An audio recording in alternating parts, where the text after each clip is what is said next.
बहन का सवाल है कि प्रॉफिट्स मिड एशिया में भेजे गए हैं, यूरोप में भेजे गए, दिगर ममालिक में भेजे गए, इंडिया में क्यों नहीं भेजे गए? इंडिया में क्यों नहीं? कुरान मजीद में साफ तौर पे लिखा है, साफ तौर पे सूरह रअद में सूरा नंबर 13 आयत नंबर 7 में, वली कुल्ली कौमिन हाद, हमने हर कौम में हिदायत देने वाला भेजा है। और हदीस में आता है कि मोहम्मद सल्लल्लाहु अलैहि वसल्लम फरमाते कि अल्लाह सुब्हानहू व तआला ने सारी दुनिया में 1,24,000 पैगंबर भेजे, लेकिन नाम से जिक्र कुरान मजीद में सिर्फ 25 का है। नाम से जिक्र कुरान मजीद में सिर्फ 25 का है, लेकिन कुरान मजीद में अल्लाह ताला फरमाते हैं सूरह निसा सूरा नंबर 4 आयत नंबर 164 में कि कुछ पैगंबर के बारे में हम जिक्र करते हैं, कुछ पैगंबर के बारे में नहीं। तो सारे पैगंबर का जिक्र करना कुरान मजीद में ज़रूरी नहीं, तो इंसानियत को हिदायत दी है, इट्स अ टेलीग्राफिक मैसेज। लेकिन इसमें यह कहा गया है कि हर कौम में हमने पैगंबर भेजा, हर कौम में, ताकि कोई ये नहीं कह सके कि मुझे पैगाम नहीं मिला। इंडिया में भी अल्लाह ने पैगंबर भेजे हैं, नाम से हम उनका जिक्र नहीं जानते, नाम से उनका जिक्र कुरान मजीद में नहीं है। लेकिन एक बात मैं ज़रूर कहना चाहूँगा कि जितने पैगंबर, आखिरी पैगंबर मोहम्मद सल्लल्लाहु अलैहि वसल्लम के पहले आए, उनका पैगाम महदूद था सिर्फ उन लोगों के लिए जहाँ उनने पैगाम दिया। जितने पैगंबर भी आखिरी पैगंबर मोहम्मद सल्लल्लाहु अलैहि वसल्लम के पहले आए, उनका पैगाम महदूद था सिर्फ उन लोगों के लिए। लेकिन क्योंकि मोहम्मद सल्लल्लाहु अलैहि वसल्लम आखिरी पैगंबर है और इसके बाद कोई भी पैगंबर नहीं आएंगे, इसका जिक्र है सूरह अहज़ाब में सूरा नंबर 33 आयत नंबर 40 में कि मोहम्मद सल्लल्लाहु अलैहि वसल्लम आखिरी पैगंबर है। इसीलिए मोहम्मद सल्लल्लाहु अलैहि वसल्लम सिर्फ अरबों या सिर्फ मुसलमानों के लिए नहीं भेजे गए थे, वो सारी इंसानियत के लिए भेजे गए थे। कुरान मजीद में लिखा है सूरह अंबिया में सूरा नंबर 21 आयत नंबर 107 में, वमा अरसलनाका इल्ला रहमतल लिल आलमीन, कि हमने तुम्हें भेजा सारी इंसानियत के लिए, सारे जहां के लिए, सारे आलमीन के लिए। क्योंकि मोहम्मद सल्लल्लाहु अलैहि वसल्लम आखिरी पैगंबर थे, इनके बाद कोई पैगंबर नहीं आएगा, इसीलिए वो सिर्फ मुस्लिम या मुसलमान या अरबों के लिए नहीं, सारे इंसानियत के लिए भेजे गए थे। और कुरान मजीद के पहले कई पैगाम आए, कई वही आए, जितने पैगाम अल्लाह के तरफ से आए कुरान मजीद के पहले, वो सिर्फ महदूद थे चंद लोगों के लिए। लेकिन क्योंकि कुरान मजीद अल्लाह का आखिरी कलाम है, वो सिर्फ अरबों या मुसलमानों के लिए नाजिल नहीं किया गया था, वो सारे इंसानियत के लिए नाजिल किया गया है।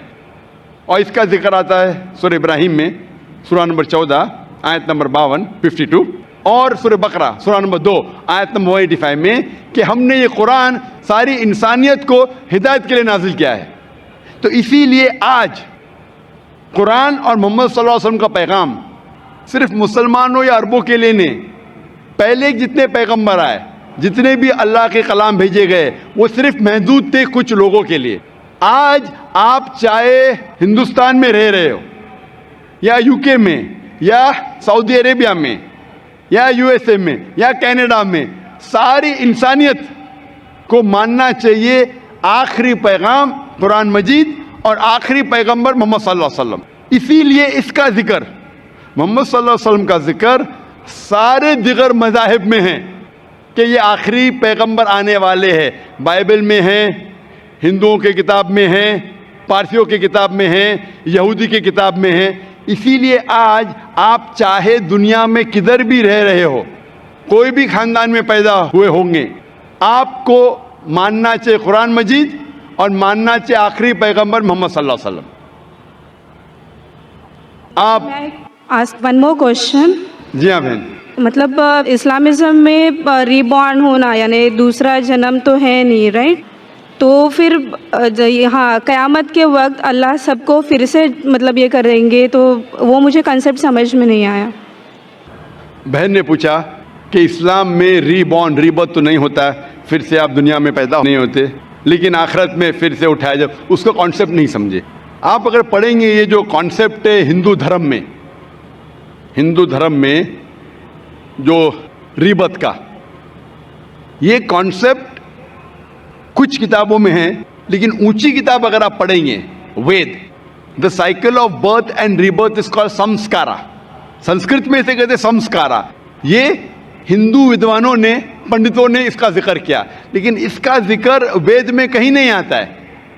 वेद में कहा गया है पुनर्जन्म।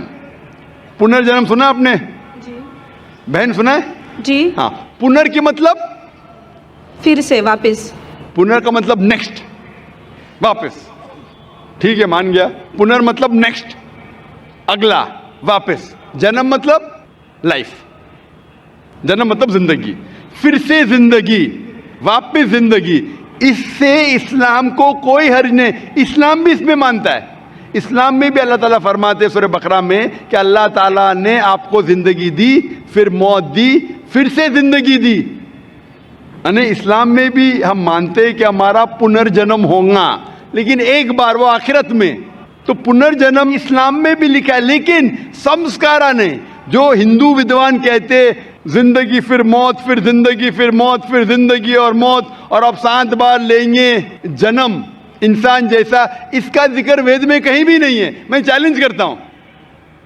ये पंडितों की विचार थी, सोच थी, ये साबित करने के लिए कि कुछ बच्चे पैदा होते बीमार, कुछ पैदा होते अच्छी सेहत के साथ, कुछ बच्चे पैदा होते अपाहिज, कुछ अच्छी सेहत के साथ, कुछ अमीर कुछ गरीब। तो खुदा भगवान अनजस्ट नहीं हो सकता।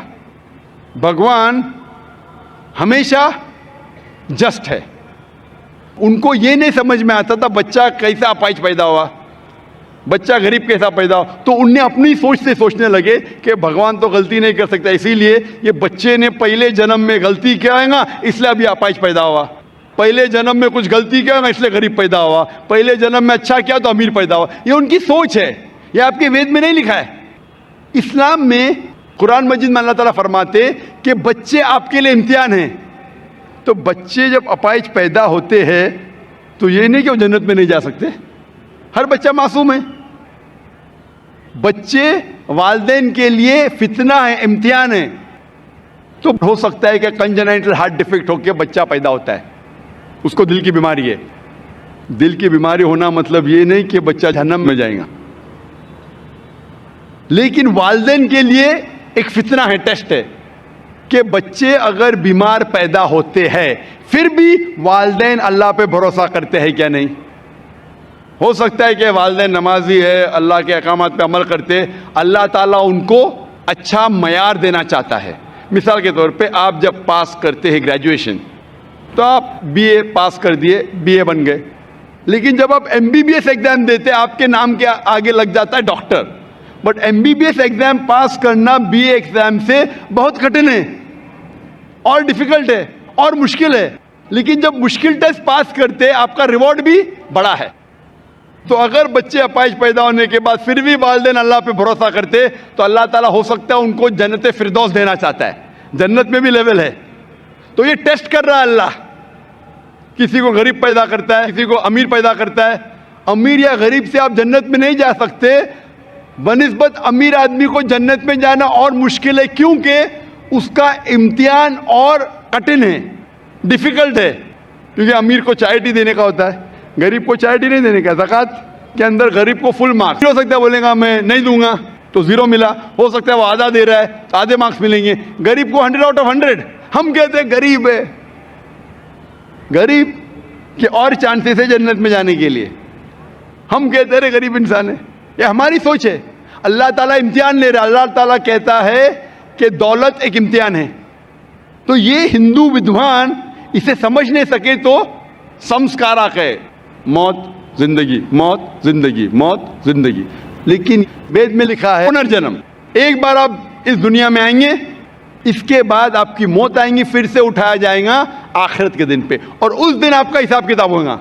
फिर अल्लाह ताला आपका हिसाब किताब लेंगे कि जो अल्लाह ने इंसानों से फरमाया था कि एक खुदा में मानो, आपने खुदा में माना कि नहीं, बुत परस्ती मत करो, आपने किया कि नहीं, आखिरी पैगंबर मोहम्मद सल्लल्लाहु अलैहि वसल्लम ने मानो, आपने माना कि नहीं, आपने सलाह पढ़ी क्या नहीं, आपने चैरिटी दी क्या नहीं। आपने रोज़ा रखा कि नहीं।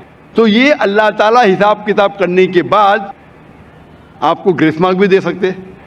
उसके बाद फिर फैसला करेंगे कि आप इस इम्तिहान में सफल हुए क्या नहीं। सफल होंगे तो जाएंगे स्वर्ग में, जन्नत में। अगर सफलता नहीं पाएंगे तो आप नरक में जाएंगे, जहन्नम में जाएंगे। तो ये आपके ऊपर अल्लाह ताला ने छोड़ा है कि अगर हिदायत देने के बाद, आपको सही चीज़ बताने के बाद आप अल्लाह के अहकामात पे अमल करते हैं क्या नहीं। तो मैं आपसे पूछना चाहता हूँ बहन, कि आप मानते हैं कि खुदा एक है? जी बिल्कुल। आप मानते हैं कि बुत परस्ती गलत है? हाँ। आप मानते हैं कि मोहम्मद सल्लल्लाहु अलैहि वसल्लम आखिरी पैगंबर है? हाँ। तो आप इस्लाम कबूल करना चाहेंगे? सर एक्चुअली मैं बेसिक लेवल से स्टडी कर रही हूँ मैं, और बहुत कुछ जानना चाहती हूँ। बेसिक लेवल देखो, आप इट्स जस्ट इनिशियल। आपको स्कूल में दाखिल होना चाहिए बस। जी बिल्कुल। ABC भी आए तो खलास, दाखिल तो हो गए। आप 10th पास करेंगे, PhD करेंगे, हमने बोलेंगे पहले मैं PhD सीखूंगी फिर मैं नर्सरी में जाऊंगी। नहीं। तो इस्लाम में दाखिल होने के लिए 2 शराइत है। कौन सी? 2 शराइत। एक, अल्लाह में मानो, बुत परस्ती मत करो, और आखिरी पैगंबर मोहम्मद सल्लल्लाहु अलैहि वसल्लम थे। अगर ये 2 चीज पे आप मानते, अमल करती है, आप दाखिल हो जाते। फिर आप first level, second level, third level, fourth level दुआ करेंगे PhD बने, डबल PhD। बिल्कुल सर। लेकिन पहला दाखिला तो लेना चाहिए स्कूल के अंदर। मेरा बेटा बोलेगा मुझे डॉक्टर बनने का है, फिर मैं स्कूल में जाऊंगा। पहला स्कूल तो पास करो फिर डॉक्टर बनो। तो आप चाहेंगे कि स्कूल में दाखिल हो? जी बिल्कुल। आप चाहते हैं इस्लाम कबूल करें? हाँ, बट कुछ वक्त लगेगा मुझे उसके लिए। नहीं, अमल करना अलग बात है। अगर आप मुस्लिम बन गए तो नहीं कि 100% आपको 100% तो मैं भी नहीं करता हूँ, मैं कोशिश करता हूँ।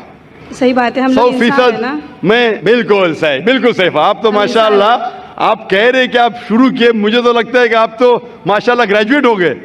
आपने कहा आप इंसान है, बिल्कुल सही, क्योंकि मैं भी इंसान हूँ। मैं नहीं कह सकता अरे मैं दावा कर सकता अरे मैं तो बहुत अच्छा मुस्लिम हूँ 100% तो मैं भी नहीं हूँ। मैं तो अल्लाह से दुआ करता हूँ कि जो भी थोड़ा बहुत मैं उसकी राह में कर रहा हूँ उसे कबूल फरमाए। तो पहले दाखिला तो ले, हमें पता नहीं कितनी जिंदगी हमारी है। कल अगर इंसान मर गया और दाखिला नहीं लिए तो फिर फेल। दाखिला ले लिए फिर मर गए, अरे आप टाइम देते तो इंशाल्लाह मैं PhD करती थी। तो दाखिला लेना इंपॉर्टेंट है। तो आप चाहेंगे मुसलमान बनना? जी माशाल्लाह, अल्लाह आपको जज़ा खैर दे। आप मानते खुदा एक है? बिल्कुल। आप मानते कि बुत परस्ती गलत है, मूर्ति पूजा गलत है? गलत है। आप मानते कि मोहम्मद सल्लल्लाहु अलैहि वसल्लम आखिरी पैगंबर है? जी। आपको कोई भी जबरदस्ती कर रहा है इस्लाम कबूल करने के लिए? नहीं। मैं भी जबरदस्ती नहीं कर रहा हूँ ना। नहीं तो। हाँ, निज़ा बोलेंगे रे जाकिर ने मजमे में मुझे फंसा दिया।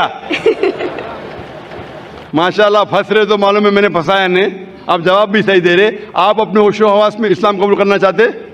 जी हाँ। आप पे कोई भी माली दबाव? मैं भी फैमिली का हो सकता है, मुझे उनको कन्विंस करना नहीं नहीं, इस्लाम कबूल करने के लिए कोई भी पैसे दे रहा है आपको? नहीं। कल पुलिस पूछ सकती है जाकिर ने। एक्चुअली मेरी उर्दू थोड़ी पुअर है ना। मेरी उर्दू भी पुअर है, इसीलिए अल्हम्दुलिल्लाह आप मुझे और अच्छा समझ रही है। अगर आपकी उर्दू अच्छी होती थी तो शायद मुझे नहीं समझ पाती। ये अल्लाह की मदद है कि मेरी अच्छी उर्दू नहीं, आपकी अच्छी उर्दू नहीं, आप मुझे और बेहतर समझ सकते। मैं हिंदी उर्दू मिक्स्ड बात करता हूँ। जी। आपको कोई भी पैसे दे रहा है इस्लाम कबूल करने के लिए? नहीं। हाँ, नहीं तो हो सकता है पुलिस कर पूछेंगे मैं जाकिर ने कितने पैसा दिया आपको। होता है कभी कभी कबूल करने के बाद, जाकिर ने कितने डॉलर आपको दिए। क्योंकि पैसे के दबाव से किसी को इस्लाम कबूल कराना गलत है इस्लाम में, और इस देश में भी गलत है। तो आप अपनी मर्जी से करना चाहते हैं। जी। माशाल्लाह। तो मैं इंशाअल्लाह दोहराऊंगा, अरबी में आप भी उसे दोहराइए इंशाअल्लाह। अशहदु अशहदु अल्लाह अल्लाह इलाहा इलाहा इल्लल्लाह इल्लल्लाह व अशहदु व अशहदु अन्ना अन्ना मुहम्मदन मुहम्मदन अब्दुहु अब्दुहु व रसूलुहु। व रसूलुहु। मैं शहादत देती हूँ मैं शहादत देती हूँ कि अल्लाह के अलावा कोई माबूद नहीं और मैं शहादत देती हूँ मोहम्मद सल्लल्लाहु अलैहि वसल्लम उसके पैगंबर और बंदे हैं। माशाअल्लाह, आपकी एंट्री हो गई, आपका दाखिला हो गया। शुक्रिया सर। विदाउट रिश्वत, विदाउट डोनेशन। आजकल स्कूल में वो डोनेशन लेते, और मैं अल्लाह सुब्हानहू व तआला से इंशाअल्लाह दुआ करूँगा कि आपकी जिद्दोजहद को कबूल फरमाए और आपको PhD दे। PhD मतलब ग्रेजुएशन मतलब जन्नत, PhD मतलब जन्नत फिरदौस। मैं अल्लाह से दुआ करूँगा कि आपको जन्नत फिरदौस दे और आप भी मेरे लिए दुआ करें ताकि मुझे भी एंट्री मिले जन्नत फिरदौस में। सर एक्चुअली आपको ढूंढते हुए मैं आपके जैस्मिन अपार्टमेंट में भी घुस गई थी एक बार, पर जासमीन अपार्टमेंट में घुस गई थी।